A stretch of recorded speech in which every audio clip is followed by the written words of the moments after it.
Alors, bonjour, bon matin à tout le monde et bienvenue à notre webinaire de ce vendredi matin pour l'équipe de SolidWorks. Le sujet aujourd'hui, c'est la résolution des problèmes de vibration statique versus dynamique. Alors, on parle de simulation, on parle de vérification ou d'analyse de votre produit pour en faire un produit meilleur, avoir des résultats qui sont meilleurs, avoir un temps de développement qui est moins coûteux. Toutes sortes de choses. Il semble avoir, oui, je suis sur ma webcam. Michel, moi, elle est allumée. Peut-être qu'elle apparaît pas de ton côté, mais la mienne, elle est bien là. OK. Alors, j'espère que vous me voyez. Sinon, vous m'écoutez. Alors, voilà, on espère qu'au moins vous m'entendez. Je me présente, je suis Joëlle Guénette, je suis responsable du territoire de l'Est du Canada pour tout ce qui est SolidWorks et qui dépend aussi maintenant de 3D Experience Works. Alors, tout ce qui est Works, qui finit par Works, chez Dassault Systèmes revient de notre domaine et de notre responsabilité. Alors, ça me fait plaisir de vous accueillir ce matin. On va parler un petit peu de simulation, par exemple, avant de me lancer là, dans les choses. Pour moi, là, la simulation, c'est un GPS qui vous aide qui aide à vous guider dans le bon chemin du développement de votre produit. Si vous avez eu la chance de voir le petit vidéo qu'on a joué avant, ça parlait de faire des décisions plus tôt versus plus tard, parce que plus tard, ça coûte plus cher. Si on fait des décisions une fois qu'on a déjà tout fini la conception du produit, là, il faut revenir au début, ça nous prend plus de temps, quand c'est de l'argent, évidemment. Si on a attendu d'aller à un prototypage pour faire de la vérification, là, ça va peut-être nous coûter parce qu'il faut leur recommencer la conception et recommencer le prototypage, et temps et argent. Alors, ça s'accumule en bout de route. Si on découvre les problèmes une fois que c'est chez le client, et puis qu'il y a un retour qui est fait, là, à ce moment-là, les coûts explosent. Alors, le but de la simulation, c'est de vous guider en cours de route pendant que vous faites la conception pour que quand vous arrivez à votre produit, là, votre design, que vous avez déjà pas mal la meilleure chose. C'est certain que des fois, il faut quand même faire une vérification physique, il faut quand même faire autre chose, mais au moins, vous êtes allé au bout de ce que vous pouvez faire pour arriver à un meilleur résultat. Puis, il y a toutes sortes de choses qui vont guider votre cheminement. Des fois, c'est le poids ultime, le coût des matériaux, ça peut être la durabilité, ça peut être toutes sortes de choses. Aujourd'hui, on va se concentrer plus sur la question de vibration. Puis la vibration, ça peut venir de l'environnement dans lequel le produit va vivre, alors où il va être, puis comment il va se comporter. Ça peut être de la vibration que lui va créer, peut-être un moteur qui est impliqué qui va créer de la vibration. Alors, faut s'occuper de ça dans notre conception. Mais on a rencontré des clients dans nos visites à travers les années aussi qui s'inquiètent de la vibration causée par le déplacement. Alors, quand le produit doit être envoyé, soit par bateau, par avion, n'importe comment il est transporté chez le client, il y a de la vibration là-dedans, puis il y a des clients qui s'inquiètent de ce processus-là aussi. Alors, la vibration peut non seulement venir de où il va résider, mais peut venir de avant d'y arriver, puis après. Alors, il y a toutes sortes de choses qui peuvent toucher la vibration. Alors, le but aujourd'hui, c'est de vous guider, vous aider à comprendre quel genre de vibration existe et je vais évidemment laisser Michel parler de ça.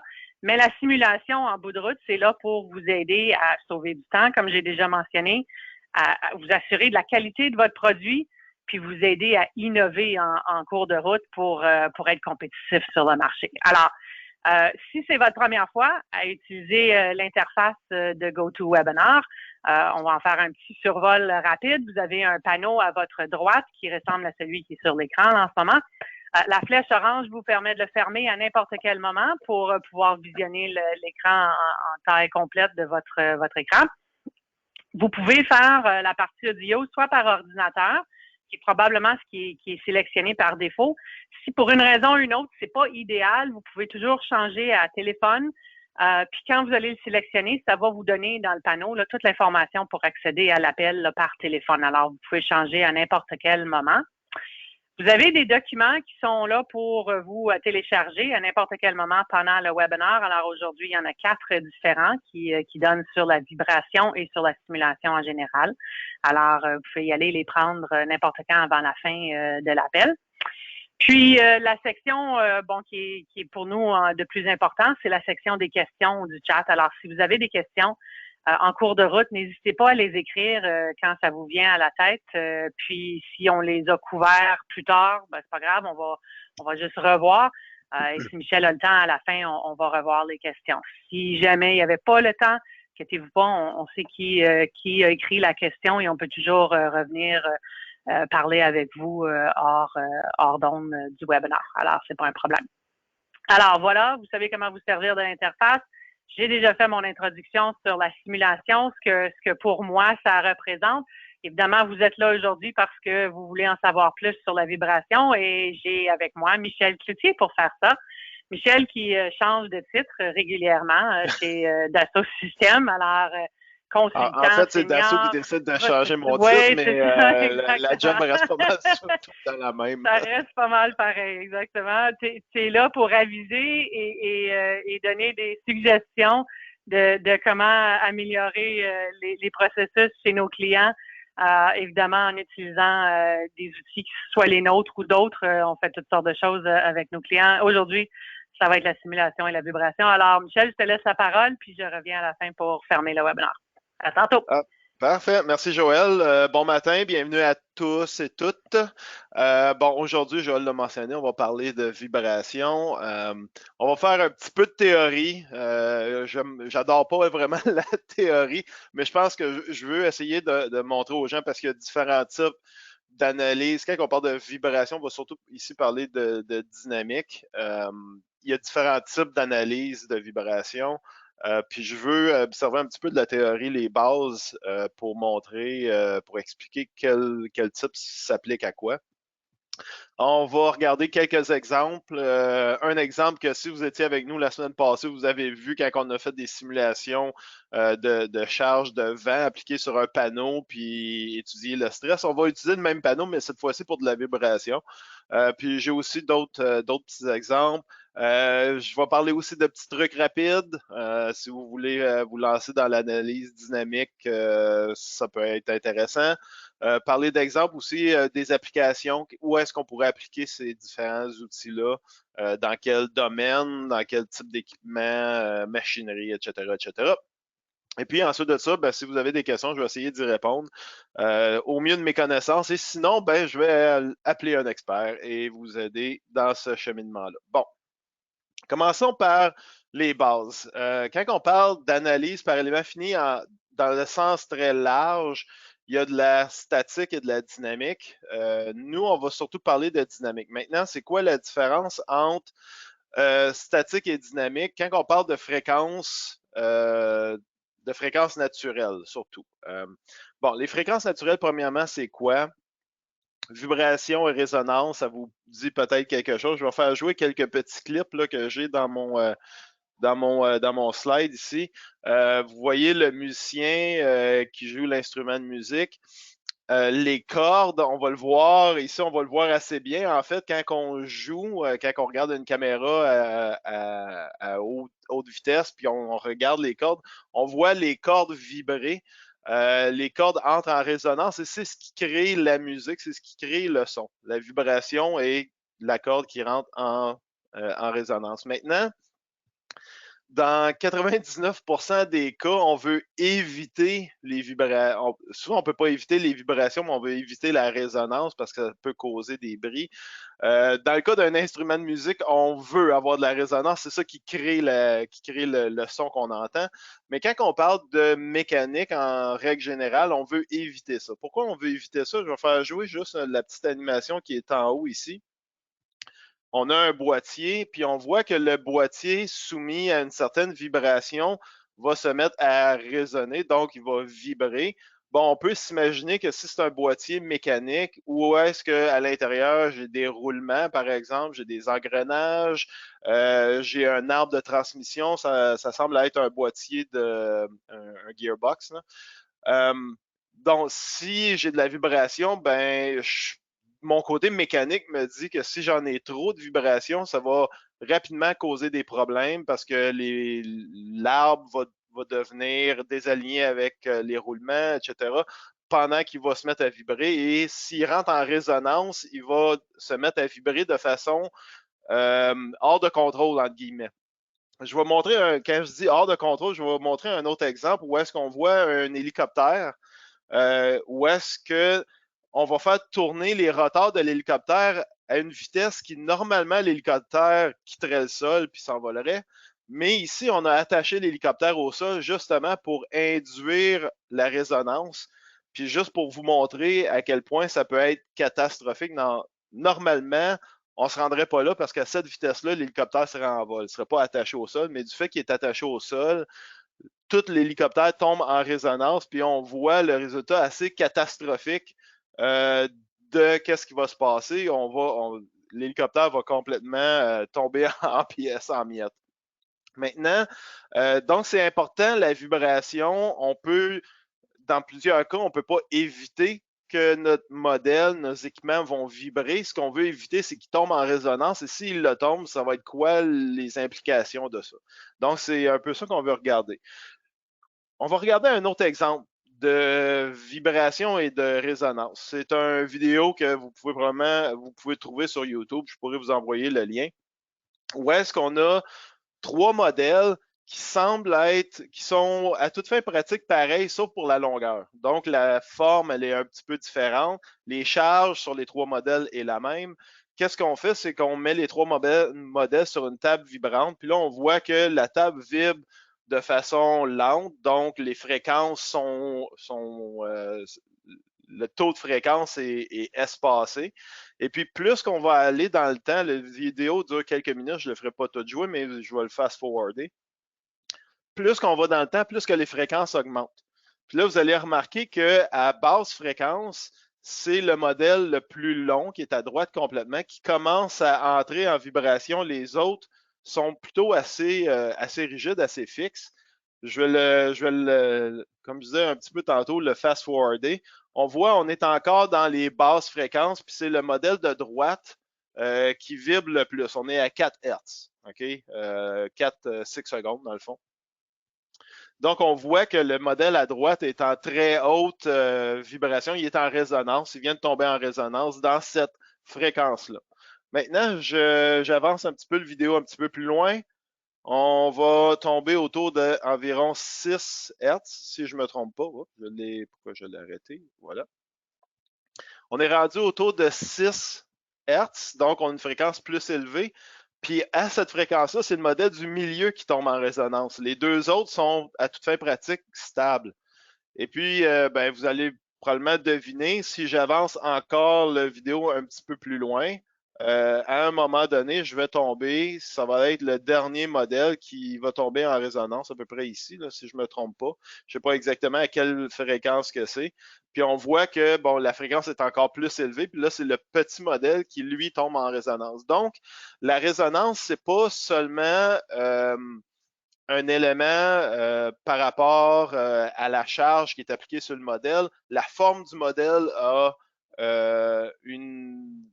ici, comme je disais, on est à 11 Hz. La forme de notre pièce a un impact, autant que les matériaux aussi qui font partie du modèle. Dans ce cas-ci, c'est 3 charges pareilles, puis les 3 matériaux sont les mêmes aussi, mais c'est la forme, la géométrie qui fait que les fréquences vont changer ou la résonance, quand on va tomber en résonance, ça va changer. Maintenant, pourquoi c'est important? Vous l'avez vu un petit peu dans l'exemple de l'hélicoptère tantôt. Je vais vous montrer 2 autres exemples. En fait, c'est 2 ponts suspendus. Le premier de Tacoma Narrows dans l'État de Washington. Si vous regardez les dates, puis l'autre, le Golden Gate, je pense que tout le monde l'a peut-être reconnu. Si vous regardez les dates de construction, le premier a été construit en 1940 et vous regardez la durée de vie du premier, il n'a pas duré longtemps, il a duré à peu près 6 mois.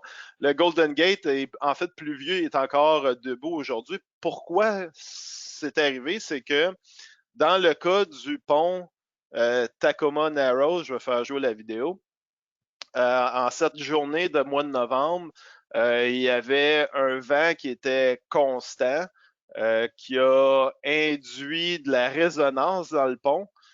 Et puis, la résonance est restée pendant environ 1 heure. Là, ça l'a pris à peu près 1 heure, 1 heure et demie, quand le pont a commencé à se mettre en résonance. Et puis, après cette heure et demie-là, qu'est-ce qui s'est passé? C'est que le pont s'est tout simplement écroulé. Donc, là, ici, c'est pas juste une question de vibration, il y avait aussi un effet aérodynamique sur le pont, là. Ce qui est important de savoir, c'est que le pont est rentré en résonance. Et du fait qu'il est rentré en résonance, ça l'a détruit, il s'est détruit de lui-même à cause de ça. Donc, la résonance peut être induite dans ce cas-ci par 2 facteurs. Il y avait de la vibration, oui, là, parce que le vent était constant dans la gamme de fréquences résonantes, de fréquences naturelles du pont, mais il y avait aussi l'effet aérodynamique. Mais l'important, c'est qu'il est entré en résonance, puis c'est ça qui est arrivé à sa perte. Donc, c'est important de comprendre les problèmes de vibration parce que les problèmes de vibration peuvent causer des bris dans les différents équipements. Maintenant, il y a des problèmes qui sont assez constants, comme le premier ici, c'est un vent constant, le pont est tombé en vibration, dans ses vibrations naturelles, vibrations harmoniques, il s'est détruit. Un autre exemple où est-ce que c'est des vibrations aléatoires, comme un tremblement de terre, comme celui de San Francisco en 1989. Ça, c'est une image du pont de la baie de San Francisco après le tremblement, où est-ce qu'il y avait un tablier qui s'était écroulé. Ils ont fait une grosse étude. Ils ont décidé de réparer ou refaire le pont pour qu'il soit plus solide versus les tremblements de terre, mais il y a même une section du pont qu'on dit, ben, on n'est pas capable, ça va coûter trop cher réparer cette section de pont-là, on va en reconstruire un nouveau tout simplement. Donc, les vibrations peuvent arriver de différentes manières. Ça peut être des vibrations constantes qui rendent quelque chose qui tombe, l'équipement tombe en résonance jusqu'au point où est-ce qu'il va casser.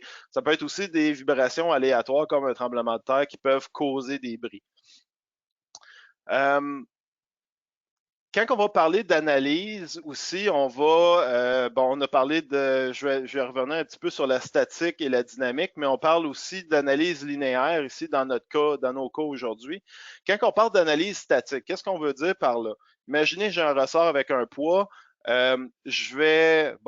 Si le ressort est compressé puis je tiens le poids, je le laisse descendre. Je le laisse descendre tranquillement jusqu'à temps que le modèle se stabilise. On parle d'une analyse statique. C'est le type d'analyse qu'on fait probablement le plus souvent dans les équipements mécaniques. J'applique une charge et puis je regarde est-ce que la pièce va se déformer, de combien elle va se déformer, ça va être quoi les contraintes. Ça, on tombe dans le domaine statique parce que mon modèle, j'applique la charge de façon lente, le modèle est stabilisé, je fais juste appliquer une charge puis je vois le résultat. Dans un cas de vibration, on va parler de dynamique. Pourquoi? Parce que je vais appliquer une charge de manière rapide. Donc, je vais plutôt accélérer un modèle plutôt que de mettre une charge directement dessus. Je vais l'accélérer. Puis ensuite de ça, je vais revoir la réponse dans le temps. Ça peut être dans le temps, mais ça peut être de d'autres façons aussi. Qu'est-ce qui va se passer? Donc, je vais prendre le même exemple avec mon ressort avec un poids. Dans une analyse statique, je vais tout simplement laisser tomber le poids. Il va y avoir une déformation, le modèle va se stabiliser, va rester une fois étiré. Ça, je suis capable de faire ça avec simulation professionnelle ou premium, là, dépendamment du quel type de problème. Dans le cas d'une oscillation harmonique, je prends l'exemple du même poids, puis je le laisse tomber. Je vais voir comment il va s'étirer, mais ça va être quoi l'effet de rebond, si on veut, là, ce qu'on appelle l'oscillation harmonique. Maintenant, dans un cas où est-ce que j'aurais pas d'amortissement, l'oscillation harmonique pourrait durer à l'infini, mais dans tout modèle, il y a un taux d'amortissement. Pourquoi je parle de ça? Parce que ça va revenir aussi dans les exemples que je vais vous montrer. C'est que, encore une fois, dans le même cas, je laisse tomber le poids. Oui, il va avoir un étirement, il va se recompresser, il va s'étirer encore, mais la deuxième fois qu'il va s'étirer, ça va être un pourcentage plus bas. Et puis, après un certain moment, il va se stabiliser. Donc, c'est ce qu'on appelle le taux d'amortissement qui fait qu'après un certain temps, cette vague-là diminue pour se stabiliser dans un modèle comme celui-là. Donc, des thèmes un peu d'introduction sur la statique et la dynamique, puis aussi sur la vibration. Maintenant, quand on va parler de type d'analyse dynamique de vibration, il y a en fait 3 grands types. Il y en a un quatrième que je vais revenir. La première, c'est, puis je vais revenir sur ces exemples-là, modal en fonction du temps, harmonique. Il y a aussi vibration aléatoire. Donc, c'est les 3 types d'analyse. Maintenant, si vous avez simulation premium, vous voyez qu'il y en a une quatrième. En fait, la quatrième, ce qu'on appelle une réponse spectrale, c'est qu'on va prendre une des 3 premières analyses, on va prendre le résultat de ça, puis ensuite de ça, on va évaluer les contraintes qui en découlent. Okay? Dans les 3 premières analyses, ce qu'on est capable de déterminer, c'est quoi l'amplitude de nos vibrations. Dans la dernière, c'est qu'on prend le résultat d'une des 3 premières, puis on analyse dans un certain spectre, c'est pour ça qu'on appelle ça une réponse spectrale. On l'analyse dans un certain spectre pour déterminer c'est quoi les charges, les contraintes, les charges de contraintes sur le modèle. Puis je vais vous montrer un exemple. Bon, on va commencer premièrement par parler de la première type d'analyse, modale en fonction du temps. L'exemple que je vais vous montrer, c'est que j'ai un panneau, comme on le voit ici. Mon entrée, si on veut, qu'est-ce que je vais soumettre au système comme problème, c'est que je vais dire, je vais accélérer le panneau. Donc, je vais appliquer une charge sur le panneau ici qui va être de 1G sur la face du panneau pendant un très court laps de temps. Là. En dedans d'une seconde, je charge de 1G positif et négatif. Puis ensuite de ça, à partir de 1 seconde à 5 secondes, là, si vous voyez dans le graphique, ça, c'est l'accélération que j'applique. Je fais juste appliquer cette accélération-là d'un très court laps de temps dans d'une seconde. Puis ensuite de ça, qu'est-ce que je fais? C'est que je regarde dans le temps qu'est-ce qui se passe après que j'ai appliqué ma charge à partir de la seconde 1 jusqu'à 5. Fait que vous voyez là la courbe qui se passe avec l'oscillation qui va diminuer en fonction du taux d'amortissement. Donc, c'est pour ça qu'on dit que c'est modal en fonction du temps, parce qu'en fait, je charge le modèle, puis ce qui m'intéresse, c'est de savoir dans le temps, qu'est-ce qui va se passer dans le temps, combien de temps ça va prendre pour le modèle à se stabiliser, ça va être quoi les amplitudes des variations, etc. Donc, c'est pour ça qu'on dit modal en fonction du temps. La deuxième type d'analyse qu'on appelle harmonique, c'est que le temps, dans cette analyse-là, le temps ne m'importe pas. Je veux savoir c'est quoi les amplitudes maximales. Un exemple, c'est un moteur. Moi, quand je saute dans ma voiture, le moteur peut tourner des heures. Là, okay? Fait que le temps m'importe peu. Ce qui est important de savoir, c'est à quelle fréquence le moteur tourne. Donc, je sais à quelle fréquence mon moteur tourne. C'est entre 2000 et 6000 RPM, là, disons. Ben, je veux designer mes composants pour que dans cette plage de fréquence-là, je n'aurai pas de vibration excessive. Donc, si vous avez des moteurs, puis moteurs en général, là, ça peut être des moteurs électriques, moteurs thermiques, rotatifs, etc. Là. Typiquement, on va plutôt regarder une analyse harmonique. Un exemple que vous avez probablement déjà vécu, quand vous mettez vos pneus, quand vous avez un pneu qui est peut-être mal balancé, vous prenez la route, vous sentez une certaine vibration souvent à une certaine vitesse. Si on va un peu plus lent, on ne savait pas. Si on va un peu plus vite, ça commence à vibrer. Puis si on va encore un petit peu plus vite, ça ne vibre plus. Donc, la vibration va arriver juste dans une fréquence. Si vous avez aussi pris l'avion, surtout avec les avions avec des moteurs turbopropulsés là, à hélice, là, vous avez remarqué que souvent, juste au moment du décollage, quand on est en accélération, il y a une plage où est-ce qu'on sent les vibrations. Ça ne dure pas longtemps parce que rendu en vol, le moteur tourne à une autre vitesse, donc on est dans une autre plage de vibration, de fréquence. Mais des fois, on sent cette vibration-là dans ces plages-là. Donc, comme je disais, un autre type d'analyse dynamique, ça peut être une analyse harmonique. Donc, on a, en fonction du temps, donc je vais juste étudier qu'est-ce qui se passe dans le temps après avoir accéléré mon modèle. La deuxième, je veux savoir c'est quoi les maximums indépendamment du temps. Là. Ça pourrait tourner à l'infini. Je veux savoir c'est quoi les maximums dans ma réponse. Puis là, ici, on est capable de définir, là, de trouver ces maximums-là. Le troisième type d'analyse, c'est vibration aléatoire. Bon, comme ça le dit, c'est aléatoire. Donc, ce que je cherche, c'est des probabilités d'échec. C'est quoi les pourcentages que mon modèle va vibrer en haut de tel pourcentage? On va faire un exemple. Ce qu'on va donner au modèle, c'est une courbe. Bon, j'ai traduit, là, puis j'ai pris du jargon du jargon technique, là.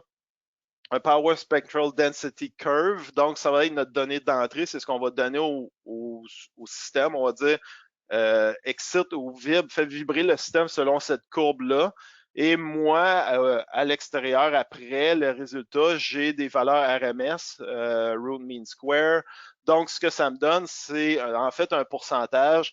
Il y a combien de chances que mon modèle va vibrer en dedans de cette amplitude-là, il y a combien de pourcentage que le modèle va vibrer dans cette amplitude-là, etc. Donc, je vais revenir un petit peu là-dessus.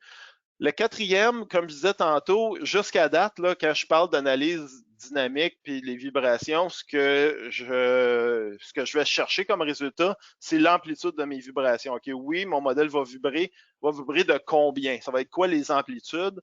Dans le dernier cas qu'on appelle réponse spectrale, c'est que on va en fait aller plus loin. On va prendre une des premières études qu'on a faites, des 3 premières, puis ensuite de ça, on va aller déterminer c'est quoi que l'amplitude a comme contrainte, comme effet de contrainte sur mon modèle. Des exemples que j'ai écrits, là, côté naturel, là, les séismes, sollicitations dues au vent ou les vagues de l'océan. Typiquement, on applique ça dans les moteurs, des turboréacteurs, vibrations dans les moteurs fusées, ces choses-là. Donc, c'est du domaine peut-être un petit peu plus avancé, mais c'est quelque chose qui est aussi possible de faire, puis on va aussi regarder quelques exemples. Aussi, il faut tenir en compte qu'on parle principalement de dynamique linéaire aujourd'hui. Il y a aussi de la dynamique non linéaire. On est capable d'en faire de la dynamique non linéaire jusqu'à un certain point.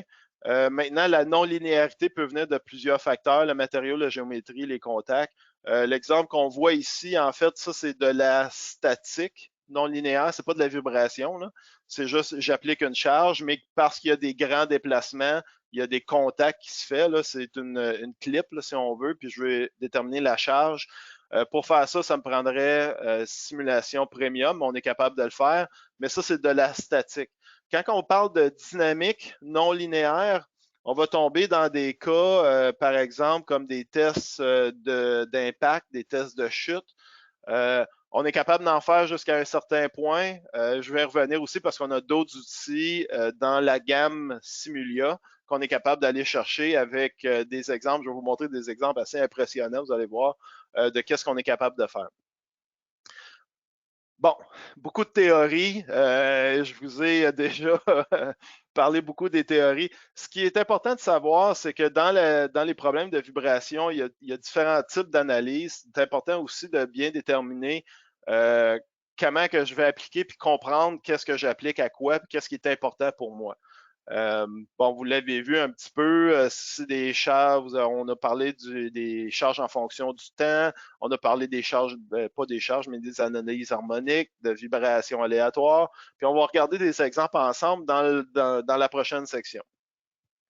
Je mets l'exemple du panneau routier, en fait, je vais regarder comme trois ou quatre exemples différents.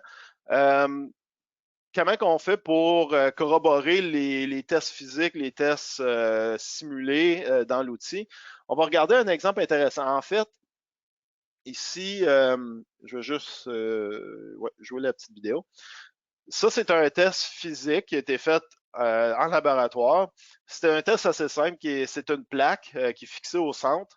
Puis il y a un moteur on fait en fait vibrer la plaque à plusieurs fréquences et puis on fait tout simplement mettre sur la plaque un produit là, comme une poudre. Puis vous allez voir que quand je vais changer les fréquences, la plaque va vibrer dans différentes fréquences naturelles. puis ça va en fait faire un dessin sur la plaque. Donc, ça représente comment la plaque elle vibre sur cette fréquence-là. Maintenant, ce qui est intéressant, puis là, vous voyez, plus qu'on change les fréquences, plus que le dessin, mais c'est une représentation visuelle de la vibration et surtout des fréquences naturelles de cette plaque-là. Ce qui est intéressant, c'est que j'ai un collègue qui a refait le même problème, mais directement dans la simulation pour voir si ça corroborait. Puis, comme vous allez voir sur les images, les dessins qu'on voit en noir et blanc, c'est des photos du test physique en laboratoire. Puis quand on utilise simulation, on est capable de prédire en fait à quelle fréquence la plaque va vibrer pour arriver à cette forme de vibration-là, cette ondulation-là, si on veut. Donc, on est capable de définir les vibrations, de prédire ces vibrations-là à l'avance. Encore une fois, plein d'exemples. Maintenant, si vous avez simulation professionnelle, vous savez qu'on peut faire du fréquentiel dans simulation professionnelle. Pour faire la distinction un petit peu entre les deux produits, entre simulation professionnelle et la dynamique, qui est dans simulation premium. Dans simulation professionnelle, on est capable de déterminer c'est quoi les fréquences naturelles. Donc, à quelle fréquence la plaque va vibrer. Puis, il va en avoir plusieurs. Mais on est juste capable de prédire c'est quoi la fréquence. Pour certains, c'est suffisant. Si, par exemple, moi, je fais un support de moteur, je sais que mon moteur va tourner dans telle plage, je fais une analyse fréquentielle sur mon support parce que je ne veux pas que le support entre en vibration excessive. J'ai juste besoin de savoir c'est quoi la fréquence naturelle, puis je m'arrange, entre guillemets, en modélisant mon support ou en changeant le matériel de mon support, d'éviter la même plage de fréquence que le moteur qui tourne dessus. Donc, ça peut être aussi simple que ça. Donc, on est capable de prédire c'est quoi les fréquences naturelles. Ce qu'on n'est pas capable de savoir avec simulation professionnelle, c'est qu'est-ce qui va se passer quand je vais entrer dans ces fréquences-là. Puis dans plusieurs cas, on ne peut pas éviter les plages de fréquences parce qu'il y a juste trop d'équipements, puis ça devient trop compliqué. Donc, on va faire quelques exemples. Le premier, ça va être modal en fonction du temps avec mon panneau. Je vais revenir aussi, je vais montrer un autre exemple de harmonique. Si vous étiez avec nous la semaine passée, vous avez vu déjà ce modèle-là où est-ce que je m'en servais pour simuler une charge que c'est le vent qui appliquait sur mon panneau puis simuler les contraintes. Je vais reprendre le même panneau, mais cette fois-ci pour faire une étude dynamique en fonction du temps. Donc, qu'est-ce que je vais faire? Je vais fixer mon panneau. Il est supporté par le bas. Puis sur la face du panneau, je vais accélérer mon panneau d'un facteur de 1G. Et ensuite de ça, pendant 1 seconde, on voit ici là, le tableau que vous voyez à l'écran en bas à droite. Ça se trouve à être mon entrée. Donc, j'accélère ce panneau-là pendant, en fait, 1/4 de seconde. Je mets une accélération positive. L'autre quart de seconde, je le relâche. Mais ensuite de ça, de 0,5 à 0,75 secondes, j'applique une charge négative. Donc, j'applique un G positif, un G négatif, mais je fais tout ça en dedans de 1 seconde. Puis ensuite de ça, du temps 1 seconde à 5 secondes, je regarde qu'est-ce qui va se passer dans mon panneau, comment que le panneau va vibrer en fait. Ce que je cherche à aller chercher, c'est sa déviation maximale. Alors pour faire ça, je vais aller dans SolidWorks. Juste pour vous montrer, bon, il s'est déjà roulé, mais c'est pas long, là. Je l'ai roulé assez rapidement, là. Mais juste pour vous montrer qu'est-ce que j'ai fait. Bon, j'ai défini mon étude de vibration. Qu'est-ce que j'ai fait? Dans mes propriétés, j'ai défini combien de fréquences que je veux analyser. Maintenant, moi, je l'ai mis à 15, donc les 15 premières fréquences naturelles. C'est sur ça que je veux analyser mon modèle. Puis ensuite de ça, du côté dynamique, ici, je vais dire c'est quoi le range de temps que je veux analyser. Donc, ici, on ne parle pas la première seconde. Si vous vous rappelez, la première seconde, j'applique l'accélération. Donc, l'analyse commence à 0 en fonction du temps. Ça se trouve à être 1 seconde parce que la première seconde, c'est la charge que j'applique. Donc, le temps total se trouverait sur 5 secondes. Donc, j'analyse pendant les 4 premières secondes après avoir appliqué la charge. Et puis, ensuite de ça, je mets un incrément pour savoir combien à toutes les fractions de seconde je veux trouver mon résultat. Donc, ça, c'est tout simplement mes options de base pour ma simulation. Ici, vous voyez, là, dans le bas du poteau, j'ai une fixture où est-ce que je l'ai tout simplement fixée. Ensuite de ça, je viens définir c'est quoi l'excitation. Bon, comme je disais tantôt, j'ai dit sur le modèle, j'accélère mon modèle complet. Ici, je me suis servi d'une arête pour définir la direction. Ça se trouve à être l'axe des X. Et puis, j'applique un G. Puis ici, on est capable de, parce que je veux l'appliquer en variation du temps, puis ici, ben, je suis capable de définir mon graphique, mon tableau qui dit, bon, ben, à partir de 0 jusqu'ici, j'applique un G positif, j'applique un G négatif. À 1 seconde, en fait, j'ai complètement relâché mon modèle. Puis les 4 secondes d'analyse, ben, c'est de la seconde 1 à la seconde 5 qui est ici qu'on va analyser. Bon, j'ai roulé l'analyse, ça n'a pas été très long à rouler. En fait, une chose que je veux aussi mentionner avant, j'ai parlé de taux d'amortissement. Ici, il y a plusieurs manières de le faire. On peut le faire calculer automatiquement à partir des matériaux du modèle. Moi, ce que j'ai fait, je vais me rapprocher un petit peu. Moi, ce que j'ai fait ici, c'est que dans toutes mes fréquences de 1 à 15, on se rappelle qu'on avait défini 15 fréquences, mon ratio d'amortissement se trouve à être de 5 %. Donc, entre la première et la deuxième, j'amortis mon modèle de 5 %. Entre la deuxième et la troisième, un autre 5 %, etc., jusqu'à temps qu'on réduise là, ou on finit l'analyse. Qu'est-ce que ça va me donner comme résultat? Bien, ça va me donner le déplacement maximum qu'on est capable de voir graphiquement à l'écran. Donc, je l'accélérais comme si je poussais sur la face du panneau. Donc, on s'imagine qu'est-ce que ça va donner comme déflexion. Je pourrais même venir animer cette déflexion-là. Là, si je voudrais, je vais ralentir un petit peu l'animation pour qu'on le voit mieux à travers Internet. Donc, on voit que, puis là, elle roule en boucle, là, mais vous allez voir que la première image, il y a une très large déformation.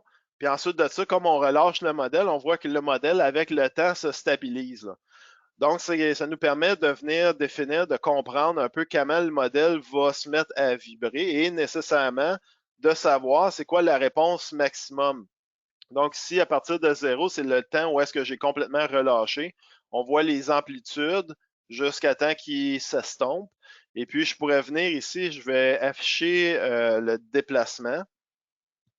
Puis ici, je peux afficher le déplacement dans chacune de mes différentes fréquences, si on veut, là, parce qu'on a pris 4 secondes, on a utilisé 4 secondes à toutes les fractions de seconde. Donc ici, j'ai, bon, à une demi-seconde, ça ressemble à quoi? Puis là, je pourrais l'incrémenter jusqu'à savoir exactement à quoi ça ressemble. Celle qu'on voit ici à l'écran, là, c'est à la seconde 0.38. On est capable de le voir ici dans le graphique. Si on veut juste savoir c'est quoi le maximum, ben, je pourrais tout simplement dire non, moi je veux juste savoir c'est quoi le maximum. Je clique OK. Et puis, bon, ben, on est capable de déterminer ici, bon, je suis en mètres, là, 0.22 mètres, ça va être ma déflexion, mon déplacement maximum au pire là, de ma vibration. Donc, ce que j'ai fait, bon, ben, j'avais mon modèle, j'ai appliqué la donnée d'entrée. Donc, en fonction du temps, j'applique une accélération. Le résultat, c'est, bon, je suis capable de voir, d'évaluer la vibration. Je suis capable aussi d'avoir les amplitudes. Je n'ai pas analysé c'est quoi que les amplitudes ont sur le modèle, donc c'est quoi les contraintes. Je vais le faire plus tard. Mais ici, je suis capable de voir c'est quoi les amplitudes dans mon modèle. Un autre exemple qu'on a vu la semaine passée, c'est sur des composants électroniques. Puis je dirais que des problèmes de vibration ou de la simulation de vibration, on le voit assez régulièrement sur des modèles électroniques. Ce qu'on appelle dans l'industrie des shaker tests là, ou des shake tests. On va prendre un board PC comme ça, on va le mettre dans une machine qui va le vibrer jusqu'à temps que dans certains cas, les pièces se détachent. Parce que ces composants-là vont être installés justement dans des équipements qui ont beaucoup de vibrations. Pensez aux avions, aux automobiles. Dans le militaire, c'est obligatoire de faire ce type de simulation-là. La manière que ça fonctionne, ici, je vais faire une simulation en fait aléatoire.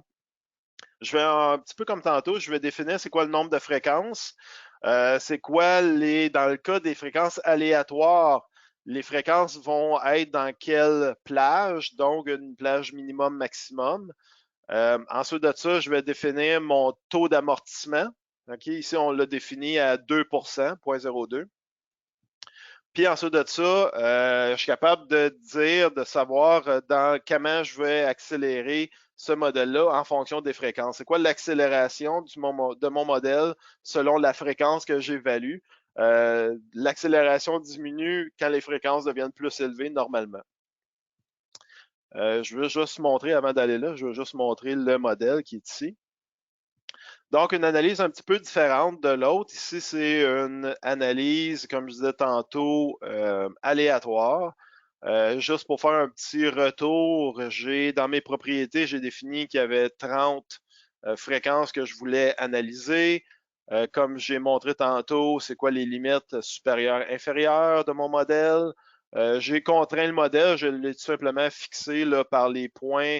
En fait, ça se trouve à être les trous de localisation du board où est-ce qu'il serait attaché, qu'on voit avec des petites flèches là, vertes. Qu'est-ce que je viens faire? C'est que je viens exciter le modèle ici, mais dans la direction Y. Donc, comme s'il sautait, si on veut, de 1G. Et puis, on est capable de voir ici maintenant, cette courbe est en fonction, comme je disais, c'est une analyse aléatoire. Donc, l'accélération est en fonction de la fréquence. Dans les basses fréquences, j'ai une plus grande accélération. Dans les hautes fréquences, mon accélération diminue plus que je monte dans les hautes fréquences. Et puis, qu'est-ce que ça va me donner comme résultat?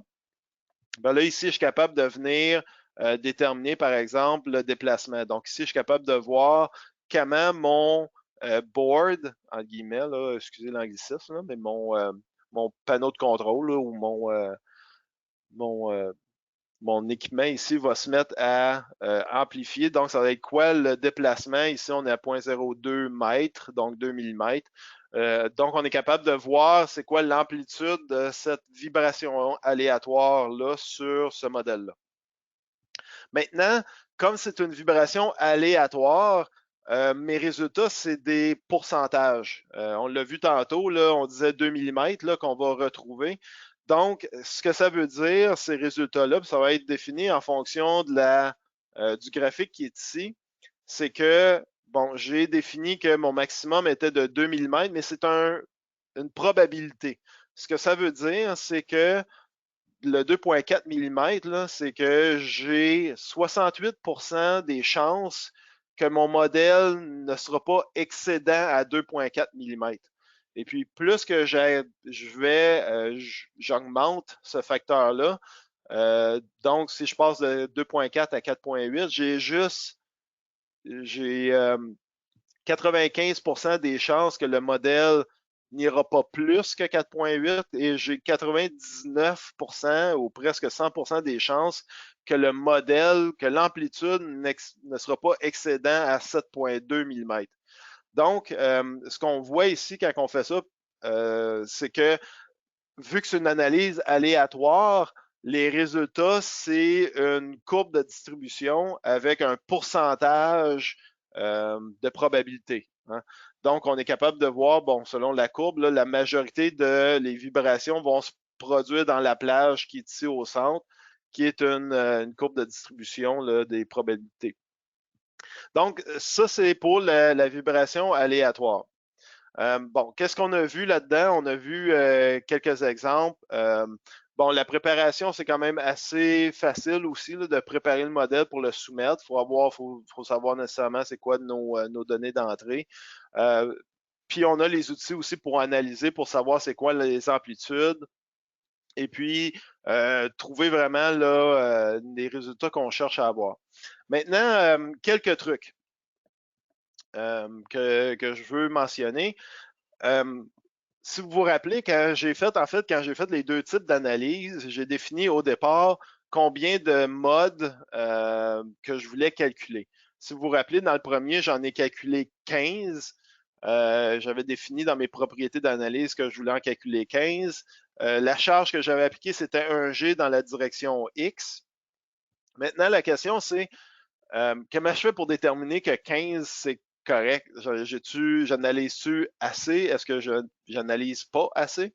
En fait, quand on roule l'analyse par élément fini de dynamique, on est capable de voir la participation de masse et puis ça va nous donner le tableau qu'on voit à l'écran. Euh, et puis, bon, moi, j'analysais, ma charge est appliquée dans la direction des X, donc je vais me concentrer dans la colonne des X parce qu'on est capable de briser ces données-là en X, Y, Z. C'est quoi la participation des masses dans chacun des axes, mais comme j'accélérais en X, je regarde la colonne des X, puis quand je regarde la somme en bas totale, j'arrive à 0,86, donc 86% de ma charge de 1G que j'appliquais.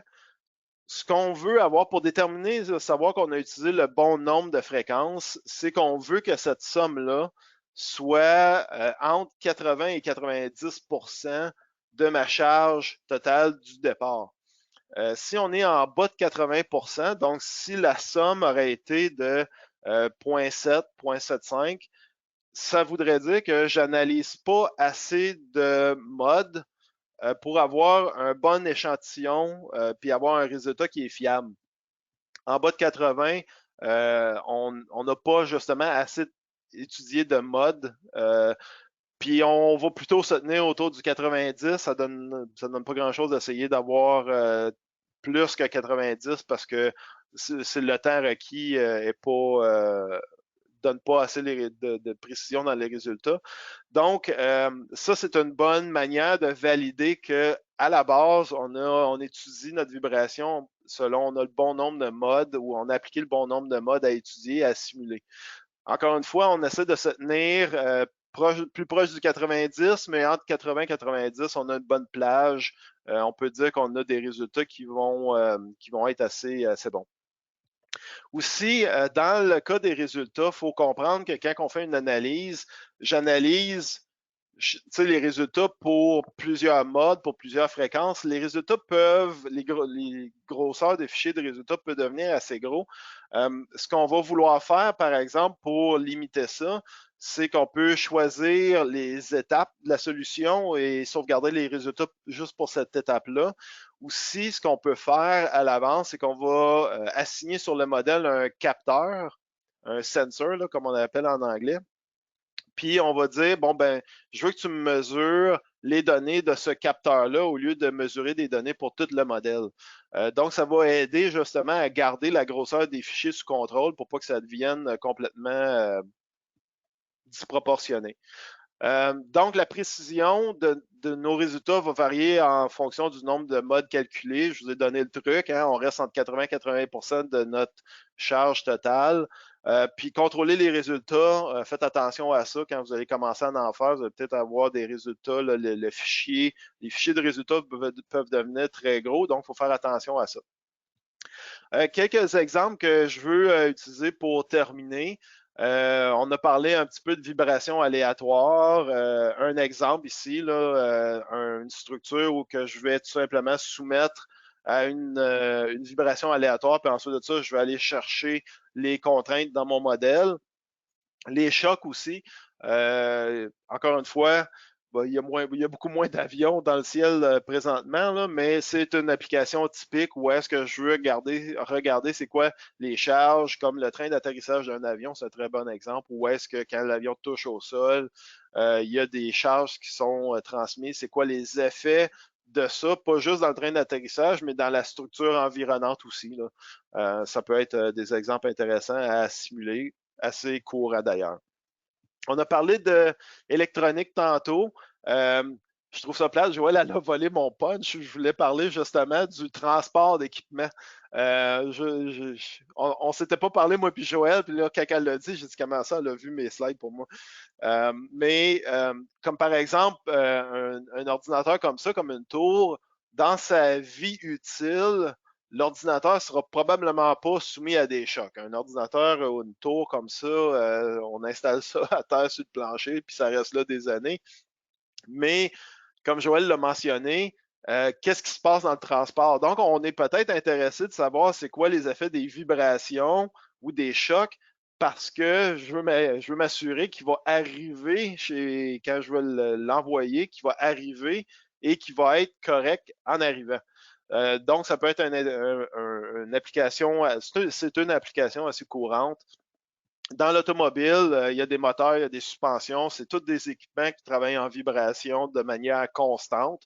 Donc, il faut savoir qu'est-ce qui se passe. Pas juste de dire je sais que les pièces vont vibrer, c'est un cas de figure, on le sait. Il faut juste savoir qu'est-ce qui va se passer. L'équipement industriel aussi, là, tout l'équipement industriel, où il y a des moteurs, il y a de la vibration, où il y a des mouvements, il y a de la vibration en règle générale. Donc, on veut aussi étudier ça. Les produits de consommation, les jouets, combien de fois que ces jouets-là sont lancés, tombés, etc. Donc, c'est des exemples aussi qu'on peut simuler là, à l'aide de nos produits. Maintenant, j'ai parlé un petit peu au départ de dynamique linéaire et de dynamique non linéaire. Quand on parle de cas extrêmes, puis je vais vous montrer les animations, vous allez voir, c'est assez intéressant, puis c'est assez surprenant ce que ça peut faire. Si on n'est pas capable de le faire dans simulation premium, on va être capable de faire des cas de dynamique non linéaire léger moyen dans simulation premium. Mais quand on parle de dynamique non linéaire, des gros problèmes, là, on va passer plutôt dans les outils Simulia pour utiliser la technologie Abacus, là, qui est vraiment plus imposante à ce niveau-là. Je vais vous montrer quelques animations, comme par exemple cette canette tout simplement qu'on écrase et qu'on est capable de savoir la déformation de la canette. Maintenant, ici, dans l'exemple qu'on voit au milieu, au centre, la canette s'écrase de manière lente, donc j'applique une charge, mais la déformation, c'est une déformation non linéaire, même que la canette va entrer en contact avec elle-même quand elle va s'écraser, un peu comme un accordéon. On est capable de simuler ces trucs-là avec nos outils de simulation avancés. L'autre exemple en bas à droite, j'ai la même canette. Cette fois-ci, je laisse tomber un objet dessus. Et puis, vous allez voir qu'est-ce qui va se passer. On voit même le bloc qui rebondit, puis on voit la canette, quelle grosseur, elle est complètement aplatie. Donc, ça, c'est des cas vraiment extrêmes, là, mais dans certains cas, c'est ce qu'on veut aller chercher comme résultat. Maintenant, le dernier modèle qui est à droite, où est-ce que c'est, je vais prendre une pièce, puis je vais carrément l'appliquer une charge jusqu'à temps qu'elle va se déformer, quasiment à s'enrouler autour de l'autre poteau. Donc, une déformation, encore une fois, non linéaire assez extrême. Encore une fois, c'est des choses, si on veut faire ce type d'analyse-là, on n'aurait pas le choix d'aller vers des outils plus avancés qui sont disponibles, qu'on peut vous offrir pour le faire. Maintenant, aujourd'hui, ce que j'ai parlé, pour faire un petit résumé, avant de faire le petit résumé, bon, quand on parle d'exemple de l'industrie, c'est une large gamme, il faut faire attention à qu'est-ce qu'on a de besoin. Il y a de la dynamique linéaire, ce qu'on est capable de faire. Il y a de la dynamique non linéaire aussi, on en fait un peu. Quand c'est des cas extrêmes, à l'intérieur de SolidWorks Simulation, je dis, on en fait un peu. Quand c'est des cas extrêmes, on va passer à SimuliaWorks qui est disponible, qui se connecte directement à SolidWorks pour faire ce type d'analyse-là. Maintenant, aujourd'hui, ce que j'ai parlé, pour faire un résumé des produits que j'ai mentionnés aujourd'hui. Si tout ce que je veux savoir, c'est de déterminer c'est quoi les fréquences naturelles dans mon modèle. Imaginez la plaque du départ. Je ne suis pas intéressé de savoir de combien la plaque se déforme. Je ne suis pas intéressé de savoir ces choses-là. Je suis juste intéressé de savoir à quelle fréquence la plaque va tomber en résonance, c'est quoi ses modes de fréquence naturelle. Ça, pour faire ça, simulation professionnelle le fait. Donc, on a ça, l'analyse fréquentielle dans la simulation professionnelle. Aujourd'hui, c'est pour ça que je l'ai souligné, j'ai surtout parlé de dynamique linéaire. Pour faire ça, ça nous prendrait le produit SolidWorks Simulation Premium. Et puis, si jamais vous avez besoin dans des cas plus pointus, plus extrêmes de dynamique non linéaire, on pourrait aller à SimuliaWorks pour faire ça. Mais comme je disais, aujourd'hui, je me suis surtout concentré sur la dynamique linéaire avec SolidWorks Simulation Premium. Alors, sur ça nous amène à la conclusion. Je suis dans le bon temps. On est proche de 10 heures. Je vais laisser Joël. Je vois pas de questions, Joël, donc je vais te laisser tout simplement dire les mots de la fin. T'es sur mute, je crois, Joël.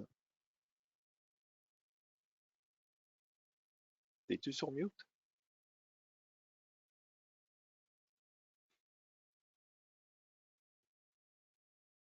Je t'entends pas.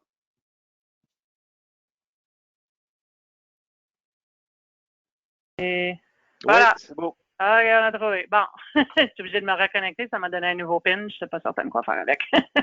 Alors voilà, super. Merci. Bonne information, Michel, comme toujours. Alors, c'est toujours des sujets intéressants en simulation. Il y a tellement de choses à considérer. Il ne faut pas s'inquiéter d'être ingénieur et d'avoir les formations pour faire de la simulation. C'est pour ça que les outils sont là. Ils sont là pour faire la mathématique pour vous. Il suffit seulement là, de comprendre qu'est-ce qu'on veut vérifier, puis c'est quoi les charges qu'on veut y appliquer en général. Alors, les solutions sont simples à utiliser. Oui, il faut se former sur comment le faire comme il faut, parce que si on rend de la mauvaise information, on va avoir des mauvais résultats. Ça, c'est certain partout. Mais on veut pas vous faire peur avec la théorie de tout ça. C'est une question de vous informer, de vous montrer ce qui est possible et comment ça peut s'appliquer à vous dans votre quotidien. Alors, si vous voulez partager l'information avec d'autres gens, vous pouvez le faire soit en utilisant le lien que vous avez pris pour venir voir le webinaire ou le lien que vous allez recevoir pour l'enregistrement. C'est la même chose un peu, là. Vous pouvez leur partager ceci. Nous avons un endroit, là, le GoToStage Channel, où tous nos webinaires qui sont enregistrés sont mis. Alors, vous pouvez tout trouver en anglais, en français. En général, on a souvent les deux versions de ce qu'on offre. Alors, avec Ceux ceci, qui sont enregistrés sont sur notre page, mais aussi, c'est notre deuxième de simulation là, qu'on a fait. On a fait un la semaine ouais, passée, puis celui d'aujourd'hui. Puis l'information pour les deux prochains, parce qu'on a dit on va parler de simulation dans les mois de mai, mois de juin. Euh, ouais. donc, l'information pour les deux prochains est là aussi sur sur la même page. Parfait. Alors, vous voyez les sujets, vous voyez les titres. Si ça vous intéresse, venez vous joindre à nous et ça va nous faire plaisir de partager ça avec nous. Si vous avez d'autres questions, vous voulez voir comment ça peut s'appliquer plus particulièrement à votre entreprise, vous avez plusieurs choix. Votre vendeur est une très bonne solution, là, une source d'information. Vous pouvez revenir nous voir, nos coordonnées. Je pense que Michel va les mettre à l'écran. Vous avez déjà les coordonnées souvent à moi, des fois sûrement à Michel, parce que c'est lui qui envoie l'information GoToMeeting. Alors, ça va nous faire plaisir. Si vous voulez, il y a toutes sortes de façons de pouvoir partager l'information. Puis sinon, ben, on vous revoit, on espère, à la prochaine session de simulation ou à une autre qu'on fera dans le futur. Alors, Michel, merci à toi pour l'information. Merci à tout le monde qui s'est joint à nous et bonne fin de semaine. Au Merci, au revoir. revoir.